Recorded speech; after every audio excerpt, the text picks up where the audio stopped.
28 size कटोरी ब्लाउजचं cutting करण्यासाठी पहिल्यांदा आपल्याला पूर्ण उंची प्लस 1 इंच घ्यायचं आहे।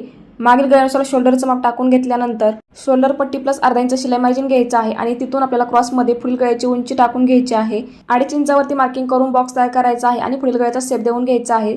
मुंडा खोली 5.5 इंचावरती टाकून घ्यायची आहे। त्याचबरोबर छाती घेराचा चौथा भाग प्लस 1.5 इंच शिलाई मार्जिन घ्यायचा आहे आणि खाली कमर घेराचा चौथा भाग प्लस 2 इंच किंवा 2.5 इंच शिलाई मार्जिन घ्यायचं आहे। छाती घेराची आणि कमर घेराची लाईन जोडून घेतल्यानंतर 1-1 इंचाचं मार्किंग करून आपल्याला इथे लाईन ड्रॉ करून घ्यायची आहे। 1.25 इंचावरती आपल्याला पुढील मुंड्याचा शेप देऊन घ्यायचा आहे।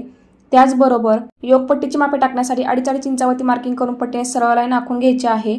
छत्तीचा 10वा भाग प्लस पाव ते अर्धा इंच घेतल्यानंतर वरती 1 इंचावरती मार्किंग करून या पद्धतीने योगपट्टीचा शेप देऊन घ्यायचा आहे। इथून आपल्याला 2.5 इंचावरती मार्किंग करायचं आहे आणि वरून आपल्याला 5, 5.25 किंवा 5.5 इंच मार्किंग करायचं आहे। डिपेंड आहे की तुमचा पुढील गळा किती इंचाचा आहे। दोन्ही पॉईंट जोडून घेतल्यानंतर सेंटरमधून 1.5 इंचावरती मार्किंग करायचं आहे आणि कटोरीचा शेप देऊन घ्यायचा आहे।